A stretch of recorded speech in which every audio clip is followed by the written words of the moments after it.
कोपरगांव में राष्ट्रवादी कांग्रेस पार्टी और उनके मित्र पक्षों के अधिकृत उम्मीदवारों के प्रचार का भव्य कार्यक्रम आयोजित किया गया। इस प्रचार अभियान की शुरुआत नारियल फोड़कर और विधिवत पूजा अर्चना के साथ की गई। इस कार्यक्रम की सबसे बड़ी खासियत ये रही कि राष्ट्रवादी कांग्रेस पार्टी के प्रदेशाध्यक्ष सुनील तटकरे व राष्ट्रवादी महिला कांग्रेस की प्रदेशाध्यक्षा रूपालीताई चाकणकर खुद इस मौके पर मौजूद थी। उनकी मौजूदगी से कार्यक्रम का महत्व और भी बढ़ गया। ये कार्यक्रम शुक्रवार 21 नवंबर 2025 दोपहर 4 बजे भारत रत्न डॉक्टर बाबा साहेब अम्बेडकर मैदान कोपरगांव में संपन्न हुआ। मौके पर राष्ट्रवादी कांग्रेस के विधायक आशुतोष काले, नगराध्यक्ष पद के उम्मीदवार काका कोयटे, सभी नगर सेवक और बड़ी संख्या में कार्यकर्ता उपस्थित थे। सभा में कोपरगांव के नागरिकों ने भारी तादाद में हाजिरी लगाई। खासतौर महिलाओं की भीड़ बहुत ज्यादा थी, क्योंकि कार्यक्रम में रूपालीताई चाकणकर मौजूद थी। कार्यक्रम के दौरान कुछ दूसरे दलों के कार्यकर्ताओं ने भी राष्ट्रवादी कांग्रेस में प्रवेश किया और उनका स्वागत सुनील जी तटकरे साहब के हाथों से किया गया। इस प्रोग्राम में अपने संबोधन में विधायक आशुतोष काले ने विरोधी पार्टियों पर तंज कसते हुए कहा, हमारे यहाँ एक कहावत है, द्राक्ष कोल्ह्याला आंबट, यानी जो चीज किसी को मिल नहीं सकती वो उसी को बुरा बताने लगता है। यही हाल आज काका कोयटे के बारे में विरोधक कर रहे हैं। जब तक काका कोयटे उनके साथ थे तब तक वे उनके लिए अच्छे थे, लेकिन वो जैसे ही हमारी पार्टी में आए विरोधक उनकी निंदा करने लग गए। आशुतोष काले ने कहा कि द्राक्ष कोल्ह्याला आंबट नाही, आज कोल्ह्यांना काका आंबट वाटू लागले आहेत। विधायक काले ने आगे कहा, 2019 से शहर में बहुत बड़ा विकास हुआ है। कई महत्वपूर्ण सड़कें तैयार हुई, बाकी भी जल्द पूरी होंगी। भूमिगत गटार के लिए निधि प्राप्त की गई और कई मंजूर काम शुरू होने वाले हैं। इसी वजह से विपक्ष के पैरों तले से जमीन खिसक गई है। अंत में उन्होंने कहा, विपक्ष के लिए ये चुनाव राजनीतिक अस्तित्व का सवाल है, लेकिन कोपरगांव के मतदाता समझदार है। ये चुनाव कोपरगांव के भविष्य का चुनाव है। मुझे पूरा भरोसा है कि राष्ट्रवादी कांग्रेस के नगराध्यक्ष और सभी नगर सेवक भारी बहुमत से जीत कर आएंगे। दिलेला शब्द निश्चित पूर्ण करतो। आपल्या आशीर्वादाने जे काही शासनाकडून मदत लागते ते निश्चितपणे मिळून कोपरगावकरांना दिलेला शब्द मी निश्चितपणे पूर्ण करणार आहे। माझ्या जोडीला नगराध्यक्ष म्हणून काकाजी कोयटे आणि सर्व नगरसेवक त्या ठिकाणी असतील आणि म्हणून जे काही स्वप्न आम्ही कोपरगाव शहरासाठी बघितलेले आहे ते निश्चितपणे त्या ठिकाणी पूर्ण होतील। कोपरगाव शहरामध्ये मागच्या काळामध्ये जर 2019 पासून 2025 हा 6 वर्षाचा काळ बघितला तर कोपरगाव शहरामध्ये फार मोठा बदल त्या ठिकाणी झालेला आहे। पाण्याचा प्रश्नांबरोबर अनेक जे काही प्रमुख रस्ते आहेत हे सर्व चांगल्या पद्धतीचे झालेले। जे काही गटारीचे प्रश्न होते ते देखील त्या ठिकाणी सोडवलेले। भुयारी गटारची योजना मंजूर झालेली, अनेक शासकीय इमारती त्या ठिकाणी मंजूर झाल्या, अनेक कामं अजूनपर्यंत करायची आहेत, अनेक कामं मंजूर आहेत। त्या ठिकाणी ते सर्व कामं येत्या काळामध्ये चालू होणार आहेत। पण या सर्व गोष्टी पाहता विरोधकांच्या पायाखालची वाळू सरकली। आपल्या सर्वांना एक मन आहे माहिती आहे, कोल्ह्याला द्राक्ष आंबट आहे, परंतु आता काका आंबट झालेले। जी गोष्ट आपल्याला मिळू शकत नाही, जी गोष्ट आपल्यापासून लांब गेलेली, त्या गोष्टीबद्दल अपप्रचार करायचा, चुकीच्या गोष्टी सांगायच्या, म्हणून आपल्याला ती मन काका बदलावी लागणार। कोल्ह्याला काका आंबट झालेले, कारण की आपण जोपर्यंत त्यांच्या बरोबर होते, आपलं एवढं कार्य 50 वर्षाचं आहे। प्रत्येक ठिकाणी जिथे कुठे आपण कार्य केलं, सामाजिक असेल, सहकार क्षेत्रामध्ये असेल, त्याचं कौतुक करण्याचं काम त्यांच्याकडनं होतं। आणि जसे आपण बाजूला गेले तर आपल्याबद्दल चुकीच्या गोष्टी पसरवायच्या। इसके बाद नगराध्यक्ष पद के उम्मीदवार काका कोयटे ने कहा, मैं जनता के दिल का आदमी हूँ, जनता मुझे चाहती है, इसीलिए विरोधक मुझे जनता के दिल से निकाल नहीं पा रहे और झूठे कोर्ट केस दर्ज कर रहे हैं, लेकिन उनके दावों में जरा भी सच्चाई नहीं है। उन्होंने आगे कहा, आमदार आशुतोष काले के नेतृत्व में कोपरगांव तेजी से विकास कर रहा है। यही बात विरोधकों को चुभ रही है, इसलिए वो हर विकास कार्य में रुकावट डालते हैं। उनकी नीति है, झूठ बोलो, जोर से बोलो, लेकिन हम इसका जवाब विकास से देंगे। उन्होंने लोगों को आश्वासन दिया, मेरे घर के दरवाजे और मेरा मोबाइल हमेशा कोपरगांव की जनता के लिए खुले हैं।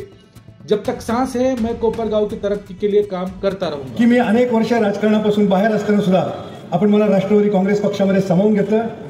आपल्या राज्याचे उपमुख्यमंत्री आणि अर्थमंत्री अजितदादा पवार यांनी मला बोलवून घेतलं पुण्यामध्ये आणि त्यांनी मला आदेश दिला की काका तुम्ही सहकारी पतसंस्था चळवळीत काम करता, तुमच्याकडे सहकाराचं जे व्हिजन आहे तसंच व्हिजन तुम्ही कोपरगाव शहराकरता वापरा। एक व्हिजन डॉक्युमेंट तयार करा कोपरगावचं आणि आशुतोष दादांच्या नेतृत्वाखाली तुम्ही माझ्याकडे या, पाहिजे तेवढा मी निधी देईल, पण तिला अजिबात कमी पडणार नाही. आणि माझी उमेदवारी जेव्हापासून जाहीर झाली तेव्हापासून राष्ट्रवादी काँग्रेस पक्षात इन्कमिंग एवढ्या मोठ्या प्रमाणावर वाढलं आणि आजच्या विजयाची सभा ही त्याच्यावर शिक्कामोर्तब करणारी ठरणार आहे याबाबत मला काहीही शंका नाही. आणि मित्रांनो, विरोधकांच्या पायाखालची वाळू सरकलेली आहे, विरोधक घाबरलेले आहेत. याचा आत्ताच एक बातमी माझ्याकडे आली की त्यांनी माझ्या उमेदवाराच्या विरोधात न्यायालयात सुद्धा नावा दाखल केलेला आहे. जेव्हा समोरचे उमेदवार घाबरतात त्याची प्रत सुद्धा आशुतोष दादांकडे आलेली आहे. म्हणजे जनतेच्या मनातून मी आहे, जनतेच्या मनातून मला उतरवता येत नाही म्हणून काहीतरी कुटाळक्या करून ते आता कोर्टामध्ये गेलेले आहेत. त्यांच्या दाव्यामध्ये कुठलंही तथ्य नाही आणि त्यांनी आतापर्यंत जे काही काम केलेलं आहे, आशुतोष दादांनी जो काही निधी आणलेला आहे त्या प्रत्येक कामामध्ये खोडा घालण्याचं काम केलेलं आहे, न्यायालयात जाण्याचं काम केलेलं आहे. पण त्याला आमचे सगळे आशुतोष दादाची भक्कम कार्यकर्त्यांची फळी, सुनीलजी गांगुले असतील, मंदारजी पहाडे असतील, वीरेनजी बोरावके असतील, कृष्णाजी आढाव असतील, हे सगळे त्याला पुरून उरलेले आहे आणि कोपरगावमध्ये विकासाचं काम मोठ्या प्रमाणावर झाले. इसके बाद महिला आयोग की अध्यक्षा रूपाली चाकणकर ने कहा, कोपरगांव की महिलाएं बहुत जागरूक है और विकास के काम में उनकी भूमिका बहुत महत्वपूर्ण है. राष्ट्रवादी कांग्रेस पार्टी हमेशा महिलाओं के अधिकार, सुरक्षा और सम्मान के साथ खड़ी है. आशुतोष काले और पूरी टीम ने यहाँ जो काम किया है वो शहर को नई दिशा देने वाला है. उन्होंने कहा, मैं यहाँ महिलाओं से अपील करती हूँ, जिस तरह आपने हमेशा सही निर्णय लिया है, इस बार भी कोपरगांव के विकास और सुरक्षा के लिए सही नेतृत्व को मजबूत. मला वाटतं आम्ही 4 वेळा 4थी वेळ आहे या व्यासपीठावर यायची. जनसन्मान असेल, जनसंवाद असेल, लाडकी बहिणीच्या निमित्ताने आयोजित केलेले कार्यक्रम असतील, पावसामध्ये सुद्धा अतिशय भरभरून प्रतिसाद देणारी आशुतोष दादा तुमची ही जनता, अनेक वर्षानुवर्षाचा असलेला हा तुमचा ऋणानुबंध. आणि म्हणून मला काय वाटतं, कोपरगावकरांना आपण सांगितलं नाही तरी 3 तारखेचा निकालाचा गुलाल हा आपल्या सगळ्या उमेदवारांच्या खांद्यावर आणि नगराध्यक्ष दिमागामध्ये मिरवणुकीमध्ये असतील. आज आम्ही फक्त एक औपचारिकता म्हणून या ठिकाणी आलोय असं मला मनापासून वाटतं. नगराध्यक्ष पदासाठी असलेले काका कोयटे असतील, त्यांनी खरं तर 16,000 नागरी सहकारी पतसंस्थेचे नेतृत्व करणाऱ्या राज्यव्यापी संघटनेचे विद्यमान चेअरमन म्हणून 1998 पासून आजतागायत पदभार स्वीकारलेला आहे. सामाजिक संघटनेचा सलोखा ठेवत अनेक लोकांच्या संपर्कामध्ये राहत खऱ्या अर्थानं मोठी चळवळ त्यांनी त्यांच्या माध्यमातून उभी केलेली आहे.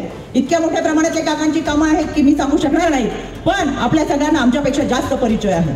या निमित्तानं मला इतकं सांगायचंय, 15 महिला उमेदवार आहेत, 15 पुरुष उमेदवार आहेत, अतिशय चांगल्या पद्धतीतले सुशिक्षित, समाजामध्ये एक वेगळी ओळख असलेले उमेदवार आशुतोष दादांच्या मार्गदर्शनाखाली आपल्या समोर येत आहे.